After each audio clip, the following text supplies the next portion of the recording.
Hi, welcome to part 4 of my music industry assessment task 1. For this one, we will be talking about the format MP3. MP3s were basically digital audio that you could get online, that you still had to pay for. You could get little MP3 players or iPods or anything like that, and you could buy music and you would own a digital copy that you could play whenever. Some people bought it, some people didn't. And one of the ways to not buy it, but still get it, was a service called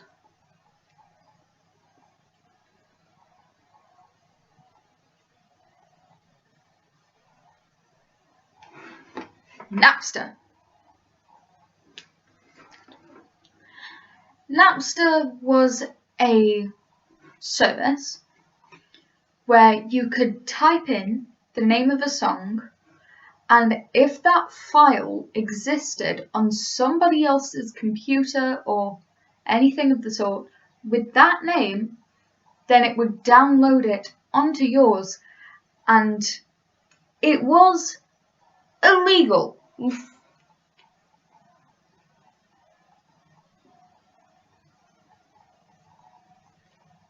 But not only was it illegal, it was also incredibly risky. It was risky because you can change file names. So instead of trying to download, I don't know, AC/DC's new song, you'd download someone's ballet recital or something a lot worse. You could be trying to download something perfectly innocent and get something definitely not perfectly innocent. But you couldn't complain about it because what you were doing is illegal. But it wasn't just the fact that it was terrible for users, it was also terrible for artists. It completely infringed on copyright if you did get what you were asking for, and it decreased revenue for artists incredibly.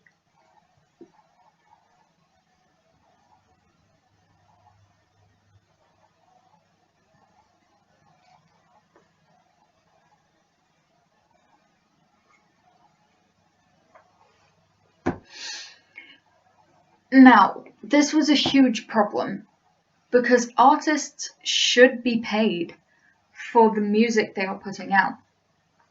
And at the time, record companies and publishing companies were a huge thing and could be possibly corrupt. So the artists already weren't getting that much money. And then there was a decreased revenue. Artists were almost flat out broke. A lot of people disputed this and said it was terrible, going as far as Metallica,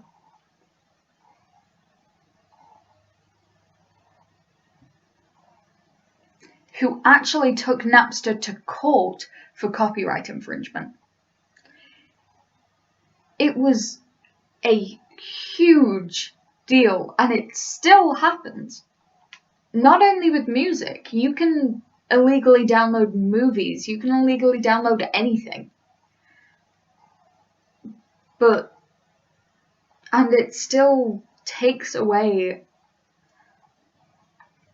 a lot of the integrity of music. And with decreased revenue, there was less money to invest in creativity.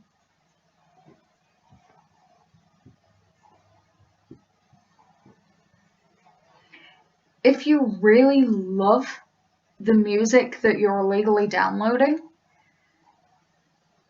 but because you're illegally downloading it, no music is going to the artists, they won't have enough money to release a new album. They won't have the money to invest in better equipment in case their equipment fails. They won't have money to hire someone to publish their stuff. They won't have money to buy recording equipment or to get someone to record their songs and edit their songs. There would be no new songs because the artists just simply couldn't afford it. And then people would still illegally download it. The artists would funnel money into something they are incredibly proud of and want to show people, and then get hardly any money from it because their fans wouldn't be supporting them.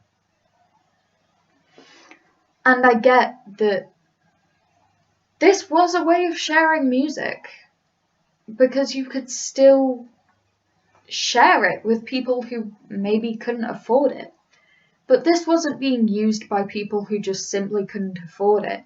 This was being used by everybody who just didn't want to spend money on music. It was an incredibly big problem, and it has caused a lot of problems. For example, I'm sure that some companies got their idea for streaming services from this kind of thing. This kind of thing where people would do this. And it was one of the first digital, if not the first, digital ways of listening to music, which is good because it gives you a wider range, but at the same time, there's something so amazing about going out, buying a CD or a record or a vinyl or a cassette, and actually being able to hold that piece of music in your hands and being able to say, I own this. If your account gets shut down, if you lose your iPod, it's gone. It's like you've never even owned it. But you could just go out and flip through vinyls and pick one out, and you'd be able to feel that there. Digital is just digital. And this was really the rise of digital music. I'm not sure if that's a good thing or a bad thing. Because digital music is good. We can listen to it on our phones now instead of having to carry a Walkman around. But it's not great for the artists. Other than being able to get their music out there, I'm not sure a lot of artists would be happy about that. Record sales went down an increasing amount after everything started turning digital. It really makes you wonder how many things are going to turn digital. First it was music, now it's becoming money. It's a digital uprising, and soon enough we won't ever be able to tell anything is actually ours. And it's getting bad for artists. It was bad when it was MP3s being stolen. It was bad when it was cassettes being stolen. And it's still bad. Napster was not a good way of sharing music. And it's sad because there might still be more of those sites and more ways to avoid supporting the artists you love. And maybe a lot of people don't think of it like that, but I bet the artists do.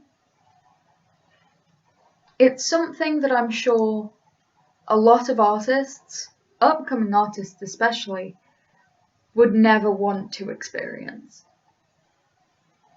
Okay. Thank you for listening to part 4.